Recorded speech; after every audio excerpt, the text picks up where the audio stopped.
আসসালামু আলাইকুম। এটিএন বাংলার গ্রামগঞ্জের খবরে সবাইকে স্বাগত জানাচ্ছি। আমি ভাবনা আহমেদ। শুরুতেই বিআরবি কেবল সংবাদ শিরোনাম। ভারতের কলকাতার একটি আবাসিক হোটেলে ভয়াবহ অগ্নিকাণ্ডে কুষ্টিয়ার সাংবাদিক দেবাশিস দত্ত সহ তার পরিবারের 4 জন নিহত, এলাকায় শোকের ছায়া।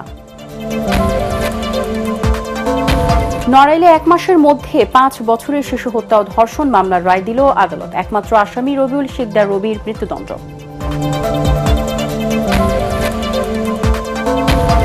ঝিনাইদহে গড়াই নদীতে তীব্র ভাঙ্গন, নদী গর্ভে 600 একর ফসলি জমি বিলীন। চরম আতঙ্কে দিন কাটাচ্ছেন এলাকাবাসী, দ্রুত ব্যবস্থা নেওয়ার দাবি। এবং চিকিৎসক ও জনবল সংকটে জয়পুরহাট সরকারি হাসপাতালে স্বাস্থ্যসেবা ব্যাহত, মিলছে না ঔষধ, চরম ভোগান্তিতে এলাকাবাসী।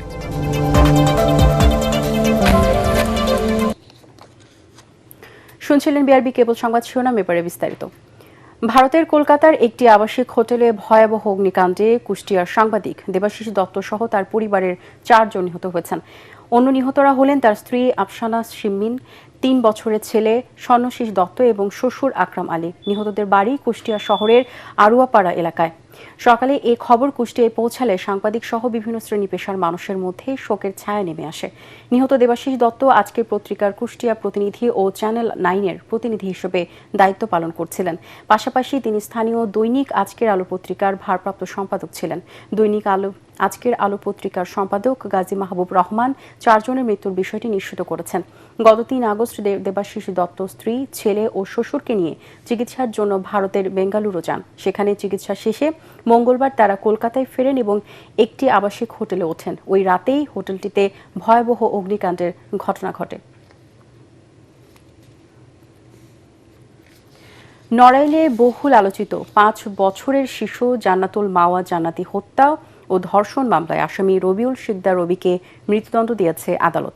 একই সাথে তাকে 3 লাখ টাকা জরিমানা করা হয়। হত্যাকাণ্ডের 1 মাসের মধ্যে নড়াইলের শিশু সহিংসতা দমন ট্রাইব্যুনালের বিচারক শেখ সামিদুল ইসলাম এই রায় দেন।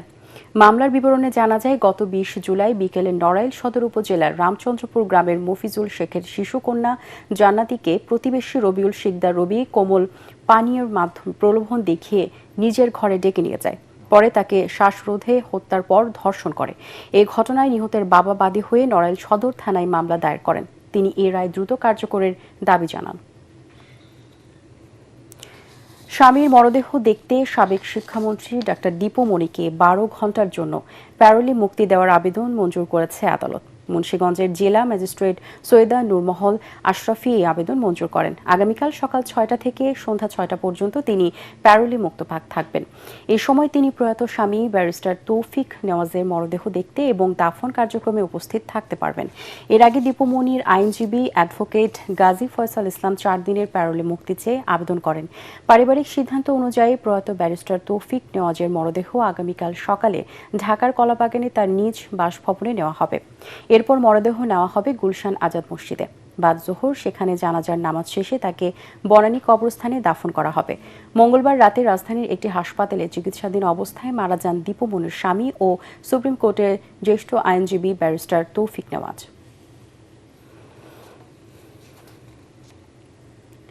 কার্যক্রম নিষিদ্ধ আওয়ামী লীগের প্রেসিডিয়াম সদস্য, সাবেক মৎস্য ও প্রাণী সম্পদ প্রতিমন্ত্রী এবং সাবেক প্রাথমিক ও গণশিক্ষা মন্ত্রী সতীশ চন্দ্র রায় মারা গেছেন। তার প্রয়াণের খবর রাজনৈতিক অঙ্গন সহ তার জন্মসংস্থান দিনাজপুরে শোকের ছায়া নেমে এসেছে। পরিবারের পক্ষ থেকে জানানো হয়েছে, প্রবীণ এই রাজনীতিবিদ বার্ধক্যজনিত নানা রোগে ভুগছিলেন। মঙ্গলবার রাত 10টার দিকে তিনি মারা যান। বাবু সতীশচন্দ্র রায় ছিলেন মুক্তিযুদ্ধের অন্যতম সংগঠক। তিনি তৎকালীন দিনাজপুর 7 ও দিনাজপুর 2 আসন থেকে একাধিকবার সংসদ সদস্য নির্বাচিত হন। ব্রাহ্মণবাড়িয়ায় পুলিশ লাইন্সে সাংস্কৃতিক অনুষ্ঠানে উচ্চস্বরে গান বাজনাকে কেন্দ্র করে পুলিশের সাথে মাদ্রাসা ছাত্রদের তর্ক বিতর্ক, হামলা ও লাঠিচার্জের ঘটনায় পুলিশ সহ অন্তত 30 জন আহত হয়েছেন। আহতদের জেলা সদর হাসপাতাল সহ বিভিন্ন হাসপাতালে চিকিৎসা দেওয়া হয়েছে। এই ঘটনায় পণ্ড হয়ে যায় জেলা পুলিশের সাংস্কৃতিক অনুষ্ঠান। মঙ্গলবার রাত 11:30টার দিকে শহরের পশ্চিম মেড্ডার পুলিশ লাইন্সের ভিতরে এই ঘটনা ঘটে। এ সময় পরিস্থিতি নিয়ন্ত্রণে আনতে পুলিশ লাঠিচার্জ করে। এই ঘটনার দৃষ্টান্তমূলক বিচার দাবি করেছেন দারুল আরকাম ইসলামিয়া মাদ্রাসার শিক্ষার্থীরা। অন্যথায় কঠোর আন্দোলনের হুঁশিয়ারি দিয়েছেন তারা। ঝিনাইদহের শৈলকুপায় গড়াই নদীর তীব্র ভাঙনে চরম আতঙ্কে দিন কাটাচ্ছেন এলাকাবাসী। প্রতিদিনই নদী গর্ভে বিলীন হচ্ছে বসতবাড়ি, রাস্তাঘাট ও ফসলি জমি। ভাঙন প্রতিরোধে দ্রুত টেকসই ও কার্যকর ব্যবস্থা নেওয়ার দাবি স্থানীয়দের। ঝিনাইদহ প্রতিনিধি নিজাম জোয়ারদার বাবলুর রিপোর্ট, জানাচ্ছেন আদিব মোহাম্মদ। প্রমত্তা গড়াইয়ের ভাঙনে দিশেহারা কৃষক আলম খান। তার অন্তত 12 বিঘা ফসলি জমি গ্রাস করেছে নদী। সব হারিয়ে এখন বাকরুদ্ধ তিনি। আমাদের দীর্ঘদিন বাপ দাদারা এখানে বাস করত, তখন এখানে আমার শরীর সারা ভেঙে চুরিয়ে চলে গেছে, সব খাল টালে বাড়ি টাড়ি করেছে, আমরা নদীতেই ভেঙে চলে গেছে। আমরা খুব কষ্টের ভিতরে আছি। আলম খানের মতোই এই এলাকার অনেকের জমি বিলীন হয়ে গেছে নদীতে। শৈলকুপা উপজেলার উলুবাড়িয়া, বন্দেখালী ও মাঝদিয়া গ্রামের প্রায় 5.5 কিলোমিটার এলাকা জুড়ে গড়াইয়ের এই তাণ্ডব চলছে। ইতোমধ্যে নদীগর্ভে তলিয়ে গেছে অন্তত 600 একর জমি। নদী ভাঙনে শিশু ও পরিবার নিয়ে আতঙ্কে দিন কাটাচ্ছেন তারা। ফসলি জমি ভেঙে চলে গেছে, জায়গা জমি ছিল, বাড়িঘর অনেক ছিল, সবই ভেঙে চলে গেছে। সরকার যদি দ্রুত ব্যবস্থা না নেয়, যে কোনো মুহূর্তে এই যা ভাঙনের শেষ খেলার নদী এক হয়ে যাবে। দ্রুত কার্যকর পদক্ষেপ নেওয়ার আশ্বাস স্থানীয় পানি উন্নয়ন বোর্ডের। স্থায়ী কাজের জন্য আমরা সম্ভাব্যতা সমীক্ষা রিপোর্ট সেটা পেয়ে গেছি। এখন 5.5 কিলোমিটার জায়গাতে 6-7টা কি 5টা পয়েন্টে আমার 5.5 কিলোর মতো জায়গায় আমরা ব্লক দিয়ে স্থায়ী কাজ করব। আগামী শীতকালে আশা করি আমাদের প্রকল্প পাস করতে পারবো আমরা। বসতভিটা ও ফসলি জমি রক্ষায় জরুরি ভিত্তিতে প্রতিরোধমূলক ব্যবস্থা নেওয়ার দাবি ঝিনাইদহবাসীর। Bureau report, ATN Bangla. রংপুরে আলু সংরক্ষণে হিমাগারের ন্যায্য ভাড়া নির্ধারণে প্রধানমন্ত্রীর হস্তক্ষেপের দাবি জানিয়েছেন আলু চাষী ও ব্যবসায়ী সমিতি। নগরীর মাহিগঞ্জে সমিতির কার্যালয়ে সংবাদ সম্মেলনে আলু চাষী ও ব্যবসায়ী সমিতির নেতারা এই দাবি জানান। এ সময় আন্দোলন কমিটির আহ্বায়ক তহিদুল ইসলাম জানান, সরকারের গঠিত সুপারিশ কমিটি প্রতি কেজি আলু সংরক্ষণের ভাড়া 2 টাকা 37 পয়সা থেকে সর্বোচ্চ 3 টাকা 43 পয়সা নির্ধারণ করে প্রতিবেদন জমা দিলেও এতে হিমাগার মালিকরা স্বাক্ষর করেনি। দ্রুত আলু সংরক্ষণে যৌক্তিক ভাড়া নির্ধারণ না হলে 23 আগস্ট থেকে বৃহত্তর আন্দোলন গড়ে তোলার হুঁশিয়ারি দেওয়া হয় সংবাদ সম্মেলনে। নানা আয়োজনে সারা দেশে পালিত হচ্ছে জাতীয়তাবাদী স্বেচ্ছাসেবক দলের 46তম প্রতিষ্ঠা বার্ষিকী। বরিশালে র্যালি ও আলোচনা সভার মধ্য দিয়ে প্রতিষ্ঠা বার্ষিকী পালিত হয়। দুপুরে নগরীর মুক্তিযোদ্ধা পার্কের সামনে পায়রা উড়িয়ে র্যালির উদ্বোধন করেন বরিশাল সিটি কর্পোরেশনের প্রশাসক অ্যাডভোকেট বিলকিস আক্তার জাহান শিরে। জেলা স্বেচ্ছাসেবক দলের আহ্বায়ক রফিকুল ইসলাম জনের সহ অন্যান্য নেতাকর্মীরা এই সময় উপস্থিত ছিলেন। পরে অনুষ্ঠিত হয় আলোচনা সভা। নাটোরে এই উপলক্ষে শহরের আলাইপুর উপশহর মাঠ থেকে বের করা হয় বর্ণাঢ্য শোভাযাত্রা। শোভাযাত্রাটি শহরের বিভিন্ন সড়ক প্রদক্ষিণ করে কানাইখালী প্রেস ক্লাবের সামনে গিয়ে শেষ হয়। পরে সমাবেশে বক্তব্য রাখেন নাটোর জেলা পরিষদের প্রশাসক ও জেলা বিএনপির আহ্বায়ক রহিম নেওয়াজ, সদস্য সচিব আসাদুজ্জামান আসাদ ও জেলা স্বেচ্ছাসেবক দলের আহ্বায়ক সানোয়ার হোসেন তুষার।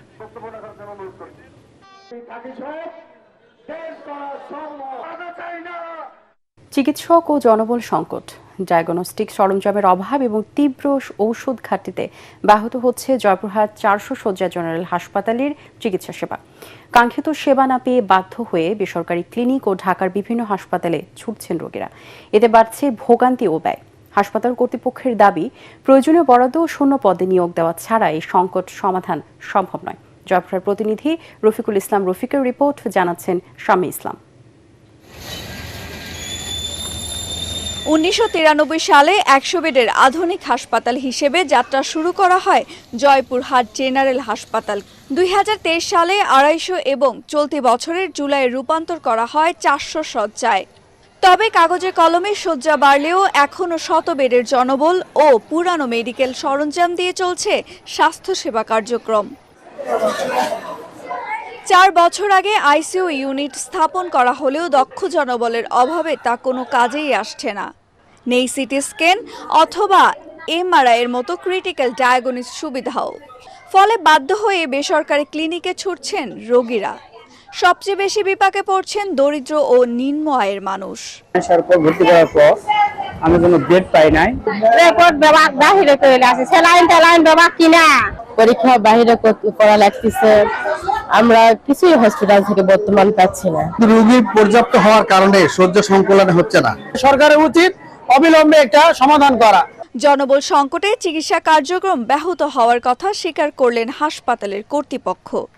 বর্তমান সরকার খুব আন্তরিক, আমরা চাহিদাও দিয়েছি জনবল 400 শয্যার জনবল অচিরেই আমাদের চলে আসবে, আসলে আমরা বিশ্বমানের সেবা দিতে পারবো ইনশাআল্লাহ। দ্রুত প্রয়োজনীয় জনবল নিয়োগ দিয়ে স্বাস্থ্যসেবা নিশ্চিতের দাবি এলাকাবাসীর। Bureau report, ATN Bangla. গোপালগঞ্জে বিলাসবহুল গাড়িসহ প্রায় 2 কোটি টাকার মাদকের চালান জব্দ করেছে পুলিশ। ভোরে শহরের এলজিইডি মোড়ে অস্থায়ী চেকপোস্ট বসিয়ে একটি মাইক্রোবাসে তল্লাশি চালিয়ে ৬৪,১২৩ পিস ইয়াবা জব্দ করা হয়। এ সময় 2 মাদক ব্যবসায়ী উজ্জ্বল মোল্লা ও রিফাত হোসেন প্রকাশ ওয়াসিম মোল্লাকে আটক করা হয়। দুপুরে গোপালগঞ্জে পুলিশ সুপার মোহাম্মদ হাবিবুল্লাহ তার কার্যালয়ে এক সংবাদ সম্মেলনে এসব কথা জানান। খাগড়াছড়ির লক্ষ্মীছড়ি উপজেলার বাইনাছড়া এলাকায় পানিপথে অবৈধভাবে পাচারের সময় ধুরুংখাল থেকে প্রায় 15 লক্ষাধিক টাকার গোল কাঠ ও বাঁশ জব্দ করেছে সেনাবাহিনী। গতরাতে 22 ফিল্ড রেজিমেন্ট আর্টিলারি লক্ষ্মীছড়ি জোনের তত্ত্বাবধানে অভিযান চালিয়ে 250 পিস গোল কাঠ ও 400টি বাঁশ জব্দ করা হয়। পরে এসব সামগ্রী চট্টগ্রাম উত্তর বন বিভাগের কর্মকর্তাদের কাছে হস্তান্তর করা হয়। সবুজ পাহাড়ে প্রাকৃতিক সম্পদ পাচার রোধে এই ধরনের অভিযান অব্যাহত থাকবে বলে জানিয়েছে সেনাবাহিনী। রাজশাহীতে চীন ও বাংলাদেশের মধ্যে কৌশলগত সহযোগিতার প্রেক্ষাপটে রেশম চাষ গবেষণা ও উন্নয়ন বিষয়ক সম্মেলন অনুষ্ঠিত হয়েছে। মঙ্গলবার বাংলাদেশের রেশম গবেষণা ও প্রশিক্ষণ ইনস্টিটিউটে এই সম্মেলন অনুষ্ঠিত হয়। এতে প্রধান অতিথি ছিলেন বস্ত্র ও পাট প্রতিমন্ত্রী শরীফুল আলম। সম্মেলনে চীনের বাজারে রেশম রপ্তানির ব্যাপক সম্ভাবনার কথা তুলে ধরে প্রতিমন্ত্রী বলেন, রাজশাহীর ঐতিহ্যবাহী রেশম শিল্পকে আধুনিকায়ন এবং এর হারানো গৌরব ফিরিয়ে আনতে সরকার মাঠ পর্যায়ে নানা উদ্যোগ নিয়েছে। চীনের বিশাল বাজারে বাংলাদেশি রেশম রপ্তানির সম্ভাবনা এই শিল্পের সামনে নতুন দিগন্ত খুলে দিয়েছে বলেও জানান তিনি।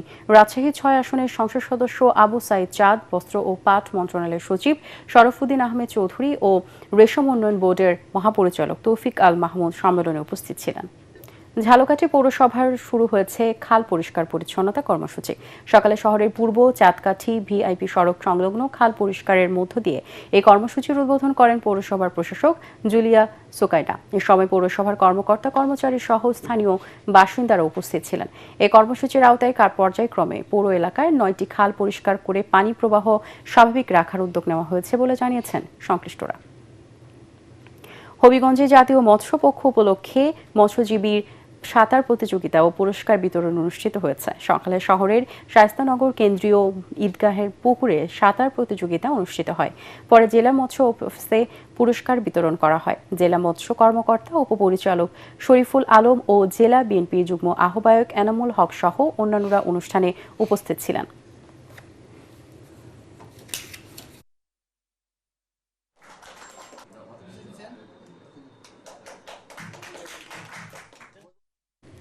পরবর্তী সংবাদ দেখার আমন্ত্রণ জানিয়ে এখনকার মতো শেষ করছি এটিএন বাংলার সংবাদ। ইউটিউবে দেখতে ব্রাউজ করুন youtube/ATN বাংলা নিউজ। ধন্যবাদ সবাইকে।